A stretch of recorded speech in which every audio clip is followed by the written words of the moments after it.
Afternoon. I'd like to open our meeting, City Council meeting, July 2nd, 2019. Will you please stand with us for the mayor's invocation and pledge? Please stand and follow me. Lord, thank you again for a great day. Thank you for a great city. We appreciate all the givings you give to us, and we're very appreciative. We ask that you watch over everyone on this 4th of July weekend, that they are safe and take all precautions they can, especially when they're boating on Lake Jackson. We appreciate the United States of America, the place that we live and the place we honor, and that we do what we do in your name. Amen. Amen. Pledge allegiance to the flag of the United States of America and to the republic for which it stands, one nation under God, indivisible, with liberty and justice for all. Kathy, will you call the roll, please? Mayor Shute. Here. Carlisle. Here. Ivy. Here. Lawrence. Here. Stewart. Here. Detman. Okay, if there's anyone in the audience that would like to speak to us tonight, you'll have to see Clerk Haley. She'll get your name and so you can come up. Mayor's report. A couple things. On Thursdays, our July 4th, big fireworks. Should be a good show. We have, appreciate everybody that contributed. Thanks to the council, thanks to our community. We raised a fair amount of money, and plus they owe us about $3,000 worth of shells from last year. So it should be pretty good if they shoot them all off again. But other than that, but I'd also like Karen, if you'd stand up, please. This is Karen Whaley. She's a legislative assistant for Ben Albritton, our Senator Ben Albritton, and we appreciate you coming down. You're welcome anytime to Highlands County. I think you'll find it's just a little slice of heaven here, and the rest of the state doesn't matter. So, but thank you for coming, and we look forward to seeing you in the future. But that's all I have right now. Well, thank you, Mayor. Councilman's concerns, comments, liaison reports. No, sir. Mr. Ivy? I have none. Okay. Leonard, I would like to ask, though, on the consent agenda, when you get to it, to pull the sidewalk repair. I got a couple questions on that. Okay. All right. Well, that's our next thing. We need to pull C anyway, because that didn't make it to the proper channels. And you want to pull D Yes, to sir. talk about? Okay. So consent agenda for A and B. Need a motion? Make a motion to approve the consent agenda A and B. I'll second. Okay. We got a motion and a second. Kathy, will you poll the board? Carlisle. Yes. Ivy. Yes. Lawrence. Yes. Stewart. Yes. Okay. You want to discuss D? Yeah, I just had a couple questions in regards to it, and I guess that seems like a lot of concrete out there for repairs, and then also I was concerned a little bit with the thickness, particularly on the sidewalks, and I don't know if you're covering the Lakeview sidewalks here or not. It's Lakeview, but also several other areas. Okay. I noticed you got the 4 inches thick, and these things are constantly getting broken up, and I just wanted to suggest to go thicker on those, or I'll say, keep our trucks off of them, because I know when they pick up the trash, the guys pull up on those sidewalks and Yeah, have a so tendency to break them. So we're just, wasting money by breaking them up and then repairing them again. any ones that we can confirm that were broken by our trucks, we usually put back 6 inches. And the way they do it now is they put the outrigger in the middle of the sidewalk with a pad, and that has stopped, for the most part, the breaking of the sidewalks. We do have issues. I can tell you there's 3 that I know of. One broken by a bobcat, and some broken by, and one of those was due to a new seawall put in by a resident.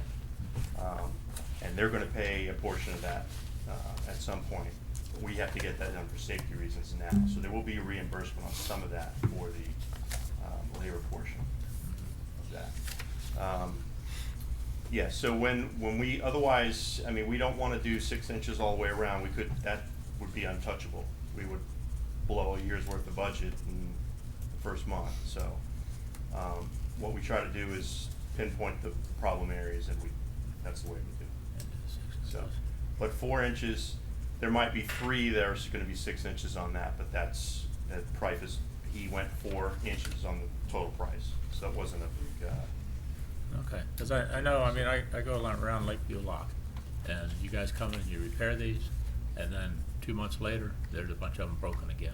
So I just yeah, well, wonder if they're there's not the same ones that are broken. No, you're right, it's different ones. There'll be different ones, but we have a problem controlling, you've got people that are on the lake, they got the property across the lake, and they're driving all kinds of equipment, all kinds of trucks, vehicles across these sidewalks. And that's the ones that we try to pinpoint. When we find them broken, we try to pinpoint those and take care of, Yeah, 6 inches on those only. yeah, but on our own trucks, they still go up on the sidewalk. I mean, they're driving on the sidewalks. Well, they're not supposed to, we'll take care of that. We got them pads so that they put the outriggers down in the center of the sidewalk. Uh-huh. And it's worked, I've seen it. Yeah. If they're getting on there and they're putting the wheels on it, on the edges, absolutely, they're gonna break it. Yeah, I mean, they Every drive, time. I've watched them in front of my house. They'll drive from one trash pile to the next, all on the Maybe sidewalk. if they start replacing the sidewalks, they won't do it as much. I even took a couple pictures of them. I'll share with you later, but Okay. I'm just wondering why we keep coming back to that, I guess, is what I'm saying. Yeah, it's so many different things. Charlie, put your trash in the middle of the road, and they won't have to do that. Well, you know what, I do wanna say something, that is another issue. I try not to have those guys out on that road. Yeah. Because I've seen, we put cones out, sometimes we'll have to put flaggers out. It's a bad spot all around that lake to ask these guys to park that truck in the center of that lane, because it's causing people to have to go around. So when they do pull off, they're supposed to straddle that thing. And if at all possible, they do, from my knowledge. Yeah. Now, if they're driving up on it, we'll take care of that. Okay. Thanks, Cam. Yep. Thank you. Well, we need a motion on 8D. Make a motion to approve 8D, the sidewalk repairs. Okay, I'll second. Okay, I have a motion and a second. Any public comment?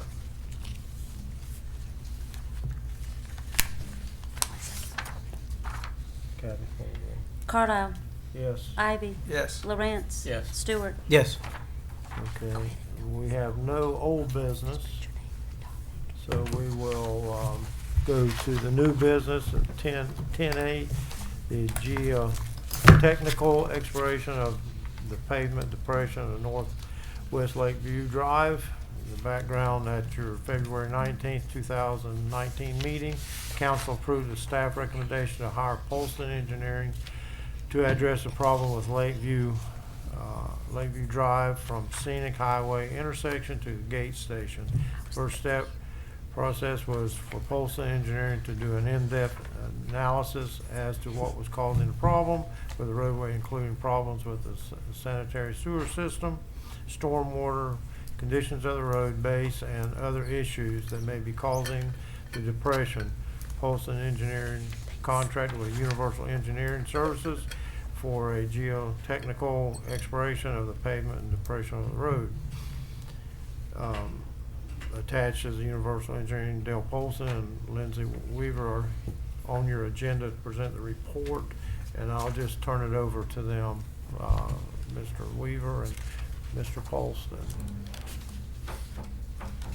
Oh, no. Hey, my name's Lindsay Weaver with Universal Engineering. We're a consultant geotechnical and construction materials testing firm. We were retained by Polston Engineering to investigate the basic rough ride, however you want to call it, as you go down Lakeview Road. You don't know that rough ride's really even potholes, it's basically depressions in the road, and you get sort of this roller coaster effect when you're driving down there. And looking at it, predominantly, the depressions are associated with the sanitary sewer manholes and the storm cross drains going across the road. It looks like to us, some of them have been repaired and leveled up in the past, and they've, again, settled some additional. So we did some test borings around the manhole structures. Also, cross drain in some areas where there was some pavement failure, but really no depressions. And basically, the results indicate that around the manholes, there was typically 3 to 4 feet of pretty decent sand, medium dense, something that would really support the road. But once you got down below 4 or 5 feet around the manhole, it just looked very loose material. The bottom sort of fell out. And it extended, so most of the time, from around 5 to 7 feet all the way down to the bottom, probably a little bit below the invert of the manhole, around 12 feet, 13 feet below existing grade. Now, it really loose material. It would be the kind of stuff that it would, if it was near the surface, would probably be like quicksand. You probably wouldn't be able to walk on it very well. It's just really loose. Now, from what we could tell with the sanitary sewer, there's been some documentation of water infiltration into the manholes. We believe basically this loose condition is a result of the infiltration into the manholes where it's carrying the soil and sand with it. And therefore you have a loosening of the area around the manhole as the material generally gets washed in and you lose volume. As a result of that, the material above it is settling, and that's what's causing the depressions around the manhole areas. Again, I think the loose material is such that it's so loose that it's going to continue to likely settle around those areas if nothing's done about it. Now, the cross drain's a little bit different.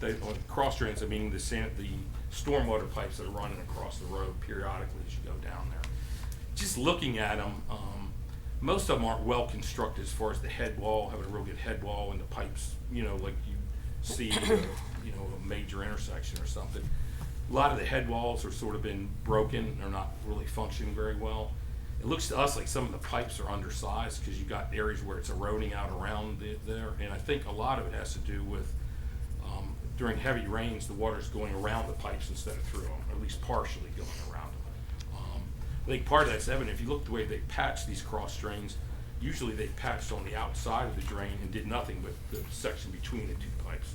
Most of these cross drains have two pipes, or parallel pipes running through there. So, and if you look around at just where the inlet is and everything, it really looks like they're not functioning or able to carry the stormwater underneath the road without causing erosion on the upstream side, and also to some extent downstream side is flowing there through fairly quickly. And again, the soil underneath there is pretty loose, right immediately below that. So I think what we've recommended is to first solve the problem that's been causing it, which would be go in there and line the manholes, stop the infiltration that's occurring right now for that part of it, and then for the stormwater is to do an evaluation. It did appear that anybody's really done a study and actually sized the pipes for the amount of water coming off the uphill side of it. And I think we would recommend looking at that, and if need be, going in and replacing the stormwater, maybe upsizing the pipes. Now, Dale would have to speak to this. I'm not, but you get into stormwater drainage, you deal with DEP, and to what extent you can modify what you have out there existing without triggering some kind of retention requirements. I'm not really sure. That's something going to have to be looked at. But I think some of the pipes are corrugated metal, and I think they've rusted through. So it really seems like you'd almost need to replace the stormwater pipes that are crossing that road almost from the whole length of it where you can see it. Again, the head wall would need to be reconstructed, so you're channelizing that water through there. And again, that part of it, I think you'd have to, for a lot part, replace some of the existing pipes out there. And if nothing else, you establish a better drainage basin on the upstream sides, so the water's channeled through the pipes and not around it. Now, once you got that done, then it comes to, you still have the problem of that's not going to solve the loose soil that's already around the manhole. Like I said, if you look at the borings, some of that's weight of hammer, one blow count material, which when we do the boring, we have a large hammer that pounds the rod in. It gives an idea of the density of the soil. And some of them, it just fell under its own weight, or only took a couple of taps to get it through that layer. So it's going to, if that's not corrected over time, it's going to continue to settle. Just because you have that loose layer underneath there, the denser stuff up top, you tend to get an equilibrium. The stuff up top is going to tend to want to ravel down in the looser zone, and you end up continuing to get settlement around the manhole. Really, the only way to fix it without ripping it up and redoing the backfill is to come in there and stabilize that loose soil. And what we've recommended is grouting, and use like a sodium silicate grout. And what that does is, I guess the layman's term, sort of makes it into sandstone. it goes in there and permeates all this loose sand, and then it solidifies. So basically what you're doing is stabilizing that loose soil around the manhole. Similarly, I'm not sure the extent, but there's a lot of loose material in the cross drains too. I think we probably do a little more investigation to see how many of those, but you'd also want to possibly have to stabilize the areas under some of the cross drains where it's eroded out pretty bad. Then once you get all that corrected, that would be a time to go in there and think about, well, milling up, leveling, and coming across with new pavement, and fixing the road so it's nice and smooth and drives nice, and you don't have all the ups and downs. So that's sort of what we found and what our recommendations are. I know it's pretty extensive, but the problem out there is pretty extensive. You walk up the road and look at all these manholes where the dips are and some of those cross drains.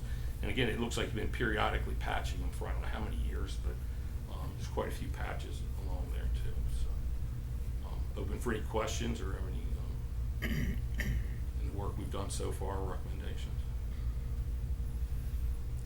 Makes sense. Is there any particular areas that are really bad that need immediate attention? Well, I think you could go up and walk. There are some, where you can see where there's pretty good depression around the manhole now that you might want to go in there and just put like a patch across it. Just level it up so it's not as bad. A few of the cross drain areas too, you can actually see the material where the patches come out a little bit. But I really think at this point, that would just be some cosmetic thing to where it's really bad, where you hit it with a hard, bump across there. Right. But it seems like it's been like this for a while, and it seems like the residents are sort of used to it. Drive down there. And I've heard this rumor about this uneven road for a long time before we got involved in this. It wasn't until I really walked it and watched cars go across that I really appreciated what the ride was like. The unfortunate part, it was redone in 1995, I believe, and that's just not much of a life longevity there.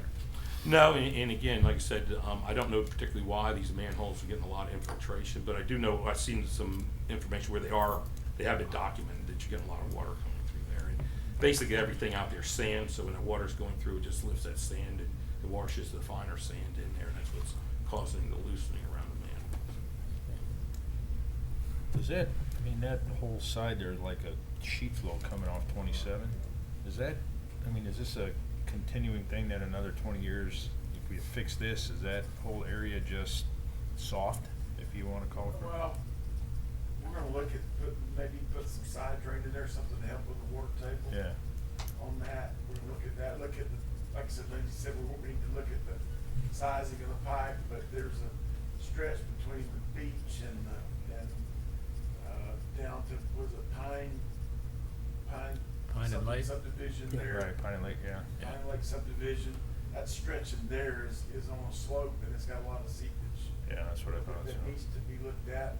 We don't have a bunch of right of way to work with, but we Right. could maybe help some with some sock pipe or something like that. I was just wondering if that, Well, generally speaking, other than the depressions around the manhole, the pavement really isn't that bad. It's not cracked up to, we look at a lot of different pavements in a lot of places where, been neglected for a long time, but overall, the street and the asphalt itself's not cracking up and you don't have a Right. bunch of potholes. There's some, but, just normal wear and tear. And we did a couple areas that weren't associated with it sort of as a background, and they seem pretty solid too. So I think generally speaking, if you look at the road and all, it's fairly stable. I don't think you have a condition up at the top that's really gonna be a problem.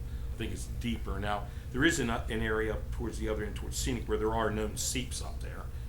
And if you could probably maybe put an intercepting drain along the uphill side there, and tie it into the stormwater system, that might be something to stop that. But even where you have the seeps, it's not like the asphalt's crumbling up and you get a bunch of potholes or anything. Right. Again, there are a few, but I'm talking widespread. If you had a lot of seepage coming out of that bank and then the base stayed wet, I think you'd have stretches up there where you'd have a lot of potholes right now where you don't really see a lot of them. There are a few, but I think it'd be more widespread than it is.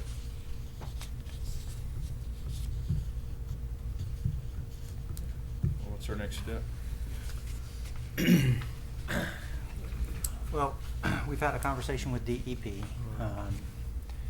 There's SRF funding available at very low interest rates. The number they quoted, at least recently, is 0.0287%. There are not a lot of grants available, I'm going to say, for the the sewer portion of this, there may be some grants available for the stormwater side, but those are typically going to involve grants where you're looking to treat the water in some fashion or form before it gets to the lake. Can we tie some of that, I mean, because all those drains goes directly into the lake coming off those hills. I know we don't have a lot of right-of-way in spots, but like Charlie's house, they did that major ditch or whatever that is. That stops that, you know, stops the stormwater from getting into the lake, or at least retards it some, and then filters it. Is there, can we Well, tie some of that in when we're doing this, is to say the spots that we can? They had a couple folks on the phone that had some creative solutions, so I think those are potential. Okay. But it may involve taking some action that, you know, property owners along there may not care for, so. Because you might be doing things to the right of way along there that, planting trees or something of that nature that, you know, that might help treat the water, and that may not garner a lot of, advocacy amongst the property owners along there. But I think until we study the problem further, we really don't know the answers yet. So we're looking to move forward with trying to find somebody that could help us obtain the SRF funding, and at the same time we'll explore those grant opportunities to to see whether or not they're legitimate. I also get the impression from them that we can use some of this SRF funding to hire the engineers that are necessary to do this as well. So not only would it necessarily, we could pay for the project, but we could pay for the engineering for the project as well. We have any kind of estimate what that would take, or is that the next step to get that, or I mean, it's kind of like the chicken and the egg here. How much you need, but how much? Kind of had a chance, I was inquired some of the ground modification people. Our part, we just tell you what the cost for Right. stabilizing would Right. be, then you have to add everything. But I really has not been able to get a number yet, but I think I could at least get a ballpark figure Right. on what would. I think that'd be important to know what. But there's a lot of other We need, dollars you know. associated with it beyond Yeah, that, just the yeah. replacement and repair and stuff like I that. don't want you to hold me to it, but just throw a number out there, we're thinking 2 million-ish, you know? I mean, it's Big not chunk of gonna be change, cheap. yeah. It's not gonna Yeah. be cheap, that's a lot of work. Yeah. Wow. It's about 2.5 miles of street, depends on what They find, huh? we'll find. When you replace every culvert and do all this repair work to every manhole and. But from what you're saying, a good part of that road base is still pretty stable. From what I can see, away from the So you don't have depressions, to it really dig the whole doesn't look thing up, that you bad. mill some of it. I think you eventually you come in and mill and resurface it, but I think that beyond the depressions and beyond the cross drains, the overall pavement didn't see in terrible shape, at least for the age that I could see. Do you know what we did when they redid that whole road? You know what that cost the city? You're not old enough, are you? Bob, when you need him. Yeah, I was gonna say, Well, you've got a lot of factors you don't know.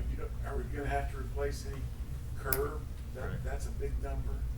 You know, the milling and resurfacing is probably $600,000 or $700,000 for that much road. Yeah. The curb, and I have no idea how much the drainage structure, we don't know yet. It's kind of like remodeling a home. You tear a wall out, you find all kind of stuff that you didn't know was there. So, yeah. Well, it looks like you're requesting a motion to instruct Well- staff to pursue a Well, consultant. let's see if anybody in the audience wants to. I had a question, though, that's all. Okay. No discussion, I'm sorry.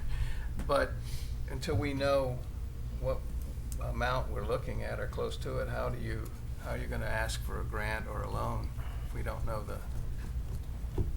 you say, I see you're gonna specialize, looking at the state revolving fund program, that's good, but how much are we gonna tell them we need? Well, my understanding in the conversation we had was we may be able to get money to hire that consultant. Okay. Okay, so we're not gonna know how much this project's gonna cost until, Yeah. obviously, we're Right. well, much further down the road. But to start with, it looks like, maybe our best avenue, at least, I if got we you. don't wanna pay for the consultant outright up front, we may be able to use SRF funds to do so. It'll prolong the process some, but, apparently the SRF funding comes available quarterly.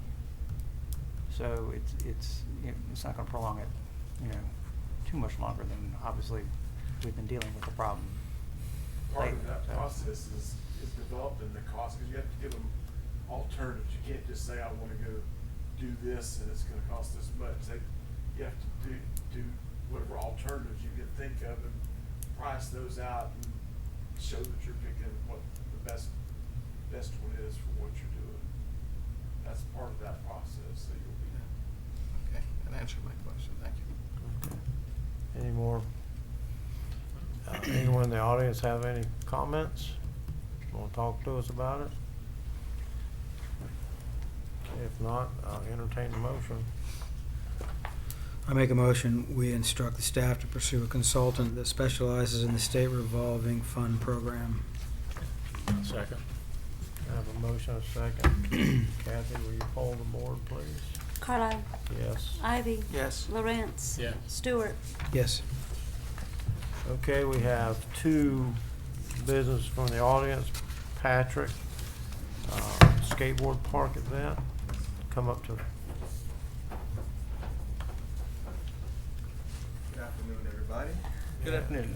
Introduce yourself, please. I'm Patrick Caesar Jr., local person of the community, and I am trying to throw a motion to have a skateboard event at the park off of Parkway. Not a whole lot of events, as you guys know, for the youth, and we would really like to be able to do something fun for the community, get a lot of community involvement, have the youth of the community utilize the park that was there. Years ago, we worked really hard to just get it there, and it doesn't stay empty per se now, but it isn't being fully utilized to its full potential. So I was curious on what we had to do to actually make that happen as far as permits. Do we need security? Do we need permission? Is it something that just happens? Not too sure. Insurance. Insurance. What type of insurance would, If you'll get with Scott Nagelick, he can kind of When are you coordinate looking- the special when are you events looking to have committee. this event? They can answer all that for you. if either something like a back to school or before school, so August, September? So we've got time. So, Correct. yeah, there's a special event application process. Special event. And So- where would I find that? I don't know whether we currently have it posted online, Okay. but I don't think so. you can get a copy of it from me. I can email you a copy, or you can come by the office and pick it up I could give you my email. Should I give it to you now? Wait till if you would. yes, sir. PAT. I'll just have to write that down.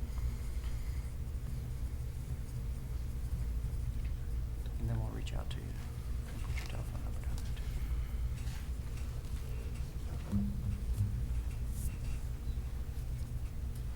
Okay. Thank you. Is there anything else as far as considerations to consider from you guys being the board running that facility? Do I need to come back after the okay. Yes, sir. So would it happen? Would I be able to have it happen within 60 days? Is that enough notice possibly? It's I would possible. think so. Yes. Okay. Yeah. So we got insurance, application, I'll go over all that with you. all that with me. Okay. Is there anything that I could do that would possibly make this a yes, more or less than no? Fill out the application. Okay, so there's nothing, okay. What about for, like, let's say you're having vendors, and I don't know if all this will be in the application as well, but as far as vendors, food trucks, We'll address all that Yeah. in all that. I can wrap it He'll, up. Makes it he'll easy convene for you. everybody that may have to weigh in on that, so that way you discuss it all in that one Okay. shot. I see. Okay. And then that'll then come back to council. Okay. All right, that's what I Good luck with appreciate. that. Sounds good. Thank you, I need it. Yep. It's an easy process. The application will walk you right through it, so. Well, that's what I was hoping, but I know we did one a few years ago, and it was a lot. Of course, that I wasn't as involved in that particular process, but this time around, I'm like, okay, I'm taking the bulls by the horn. Let's do this, and so not too sure how this goes, and that's why I wanted to make sure that there was anything that I can nudge towards that. Yes, let's do this. Make it happen. So. Well, we do like special events. Absolutely. Okay, great. So, That's what I like. Absolutely. Bring people Kids. out, bring people into town and whatnot. So. There you go. Tax dollars. Yeah. man, tax dollars. All right. Thank you for looking at doing that. Thanks for so. coming in. And then we have another, Miss McCowan? McGowan. McGowan? Ada McGowan. She only has 30 seconds, so.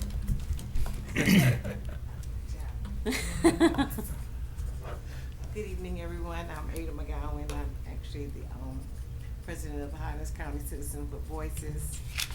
It's a nonprofit organization. However, this is like last week, couple of us in the community just thought we would try to have a barbecue at the Veterans Beach, and because of so much is going on in our community, I decided to make it a no weapons day. So everybody come out, enjoy themselves.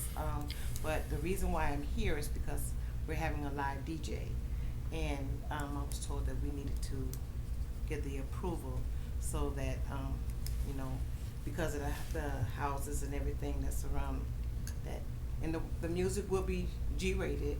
Because I don't play that. Mrs. Shoup, you know. But we just want to have the families, anybody to come out and just enjoy themselves. And the reason why we put it at the Veterans Beach is because, to me, right now, having it in our area, to me, is not really a good place right now. It's just too congested with too many guns. Regardless, if I say no weapons, that's not going to stop them from coming. Mhm. But we also have Lieutenant Tyson and his team is going to be out there. And all actuality, what I said is not a black thing, it's a white thing, it's the right thing. We just want to do something to just kind of ease the stress in our county, not just in the community, but in our county. So that's what I'm here. Does she needs to fill out a form? When are you looking to do this? Just eat and everybody enjoy themselves. No, when? Oh, When? I'm sorry, on the 14th, next Sunday at 3 o'clock. So from 3 to 7.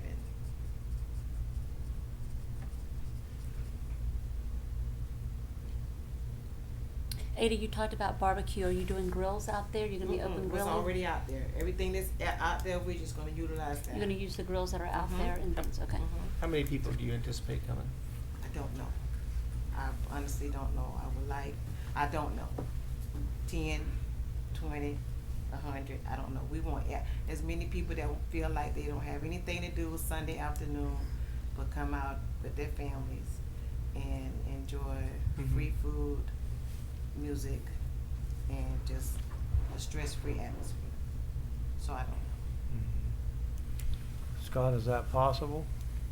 That time limit? I think it's possible. I think we try to run her through the special event application process. Yes. What you could do is regardless. approve it subject to that. But obviously, we're not gonna have another council meeting, so Right. it wouldn't be something that you all would approve. We could have a motion to approve it when she gets through with everything, with the insurance and all that. Hold on. Well, let me just ask you, I mean, anybody can use the park at any rate, so it's just the DJ is the only exception, is that correct? I think that's the justification for Bob's question. You can show up with a group there, but to say that it's a difference between showing up with folks and then to say this is where we're going to have our event, and I don't know if there's an expectation that there will be all the barbecues reserved for you. No, it's just. You're welcome to go out to the park anytime you want to go out to the park when it's open. Right. That's because we've done it on numerous occasions, and I've never had an issue. But I guess because of the way things are going right now, I don't know, maybe that's why I was told that I had to come and. I asked her to come because she was doing more of a formalized event, and one, I wanted it to be noticed and everybody to kind of know about it and to kind of tell everybody what it was about, and because she was doing the DJs and the barbecuing and stuff out there, I just felt like she should just kind of let y'all know that way if anybody had any questions or concerns. So I asked her to come just to kind of formalize it before council in case it was something that I was missing or I wasn't aware of that maybe she should bring up that y'all as a group were letting her know. I mean, there's a big difference between 10 people showing up and 100 and 200. Absolutely. So And that was the I thing think too. that's part It could of be a the big event analysis or. that committee puts on is, do you have adequate restrooms? Do you need or have security of any form? Mhm. You know, that's just kind of what that group looks at. When they, Sure. you know, there's going to be food. Are there any fire inspections that are necessary as part of that, or is this just normal? It's just like grilling? a normal barbecue that we have. I mean, we've had barbecues out there before with Sure. quite a few people, and you know, everyone is aware that you know, you come out, you take your child in the water, that's you and your child. You know, we're not responsible for anything. We're just making the food available for you. You know, that's why I say this is not our organization that's doing this. This is just a community event that's happening, and I just happen to be the one, I think, with I'm the shyest one. Oh, wow. That's a first. I graduated with this girl, she's not shy. So that's the only reason why we can't all get together without a funeral. And I'm tired of funerals. Yeah. I'm tired of going to our kids' funerals. Yeah. I'm tired of seeing parents, mothers trying to get in the caskets with their little babies at 18 years old. I'm tired of seeing that. Yeah. So if we can do anything to just stop that for just a few minutes, you know, you pick it up tomorrow or pick it up when you leave, but you can't bring no gun on this property that day. So. You can certainly say that, but unfortunately, the state passed a law that the city used to have a ordinance that said you couldn't have a gun in city parks. The state law said you can't that we can't have those laws, so we actually had to repeal that. So I'm just letting you know, unfortunately. No, when I said no weapons, that means we don't want no foolishness. Keep your drama off of this area for right now. You know, we're not frisking anybody, but we're gonna have Lieutenant Tyson and Tevin and Benji. They're gonna be out there. So That's good. the people. I just believe that I believe it's gonna be, you know, just an icebreaker, just for a moment, not for a long moment, but just for a moment that they can forget about everything that they've been going through, just for a while, and then later on, and then by having it at Veterans Beach, if we have it in town, if we say till 7 o'clock, I'm through at 7. They just getting started. Right. At Veterans Beach, if we say we through at 7, the DJ closes up, everybody closes up, and most everybody's gonna go home. So, you know, we just want to do something for the community. So how long do you think you'd do it for? From 3 to 7. 3 to 7, okay. If it's free, they're not charging anybody to come. They're not asking for any space to be reserved. I don't know that you need to. I think you can approve it as it is, because I don't know that they need your approval, you know, Right. to just gather for an event. And But, there's but not thank any- you for coming before Yeah, us. there's no But I issue think with you're the good. DJ or nothing. Okay. Well, Okay. somebody wanna make a motion? Well, we don't need to. He said we could just approve it. Oh, If you want to approve it, if she feels more comfortable with you having approved it, you can, but this isn't something that Okay. people we'll will do it come and anyway, ask so. you know, for your approval. Yes, it is. What is the council's pleasure? Just to let them go? yeah, let it go. Okay. There you go. Thank you for coming. All right, thank you guys. And thank you for doing Yes, things like thank you that for for the doing this. community. I think it's important. Appreciate it. Yes. Bye, sweetie. Okay, city attorneys? No, sir. None? Nothing further. City administrator? None? How about the clerk? The important thing, paying of the bills, please. I mean, really. Make a motion that we pay the bills as requested. Second. I have a motion and a second. Poll the board. I was beginning to wonder if somebody's gonna. I was gonna do it myself. Carlisle, Yes. Ivy. Yes. Lawrence. Yeah. Stewart. Yes. That's all we got. Thank you.